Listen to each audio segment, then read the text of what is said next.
John here, it's John Barry. And it's about time I finally make it another review, so here we go. And of course, we're going with Godzilla. First, from the movie Godzilla vs. Biollante. So this is actually a NECA figure. You guys know that I don't really buy figures from NECA. But, you know, I was looking at this one and it looked good. Now, why did I buy this figure in particular? Well, it's because, in my opinion, it's my favorite design. And also because this Godzilla movie is the very first VHS film that my mother bought me when I was a little kid. So, you know, nostalgic. And if you take a look on the box art is pretty much the same thing as the cover of the film. So, you know, pretty amazing. Now, onto the figure. So the figure itself, like I said, is from NECA. And being from the NECA company, it's not like, it doesn't have the level of detail that you'd expect from something like, let's say, SH Monster Arts.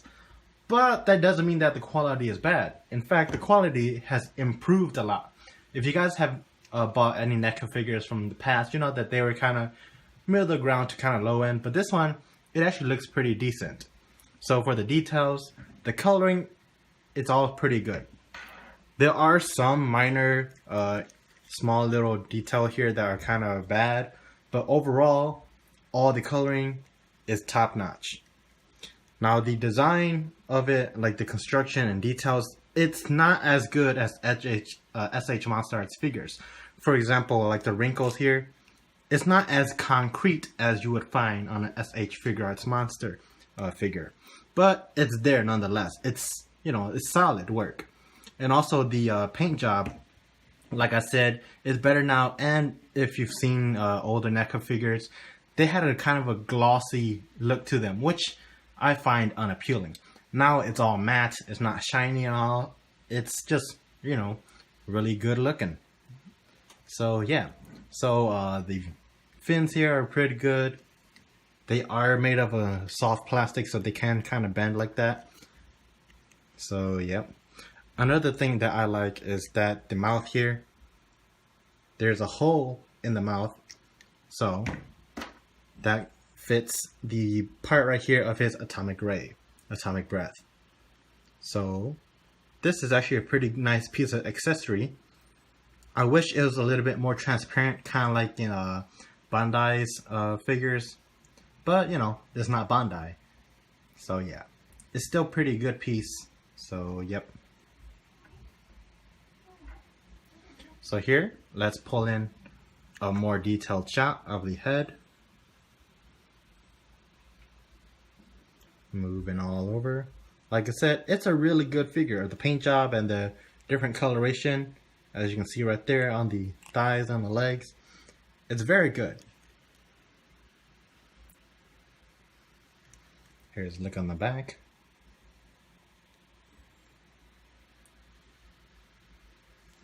So yeah, now then, let's move on to articulation. So first off, like I've already showcased before, the mouth can open and close. It has a pretty decent gape, you know, because you got to fit the atomic breath in there. So it could close all the way too. Stupid fly. Anyways, the head to look up and look down. It's not that much, but it's there. Side to side as well. The arms, you can move it up like that and down. The elbows is pretty stiff. Let's try the other hand.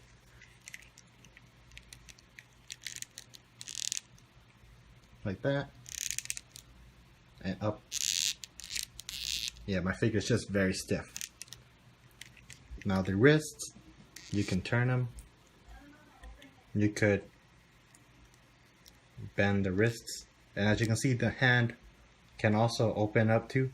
I wish that SH Monster Arts they did that with the figures, because that's actually a really cool feature. So yep. The waist, you can spin it up and down a tiny bit. You can spin all the way around. But yeah, that's pretty good actually. The legs, you can move it out like that and back. The knees joint, not much movement there. but it's there nonetheless. Then the ankle pivot, not much here, but you could switch it back and forth like this. Up, down, not much. Like I said, the feet are actually pretty stiff, so that's kind of Now the tail, if like I said before, comparing to the other NECA figures, the tail, they usually have like some kind of rubber wire or something like that running through the tail. I didn't really like that because, you know, it would kind of like be floppy or just come back to the normal. But here they changed it up and actually, you know, follow what SH did and use ball joints. So it's just whole ball joints throughout the whole thing. So I really like that.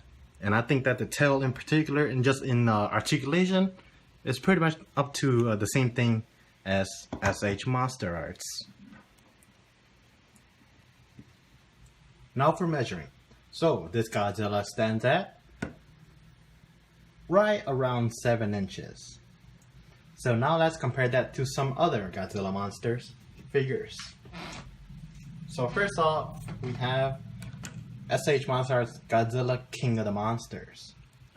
As you can see, he's a little bit more crouched forward, so he is a little shorter. And after that, we have somebody who's probably a little bit more comparable. This is Heisei's Godzilla, the Heisei genre era. It's also from SH Monster Arts. So yeah, it's pretty much in this closer to the same era. Not exact, but you know, close enough. So yeah, these two are a little bit more similar than these two. So yeah, as you can see, he's the tallest by far because this one's crouching and this one's also a little bit crouching. But that's okay. And of course, we can't forget my childhood hero, Kamen Rider Zeo. And now for my final thoughts. So overall, it's a pretty good design, and a pretty good figure. Like I said, there are some parts of it that I don't like, namely like some imperfections in the coloring. But overall, you know, from the design to the details to the articulation, all that stuff, I really like it. So yeah, like I said, there are some flaws, and it's not like you're gonna get like super high quality, because I mean, it's a NECA figure. It's only like $30, you know, compared to SH Monster Arts, where it's like $70 at like the low end, you know. That's where you get all the lower, like, bad end of the figures. So if you want the higher end, you gotta, you know, dish out more cash. So for the price that it's at, it's actually a very good figure, you know. So yeah, overall, for a rating, I'd give it a 4 out of 5. And, you know, I'll admit, there is some bias going to that because it's my favorite design from my favorite movie. So yeah. Another flaw is that, you know, the articulation is very stiff. I know that the Godzilla design itself is not really conducive to good articulation, but this one, like, it's just super stiff. Well, hopefully I'll get another review up sooner or later, depending if Japan actually decides to ship my figure. So yeah, because, you know, there's still the pandemic and all that stuff. And, you know, like, on a more, you know, down-to-earth kind of thing, I do know 2 people who has the virus, so, you know, that might impact my uploads, like as if I have a consistent schedule. But, you know, that's how it is. That's how the current situation is. So, yeah, you know, you guys take care, for real.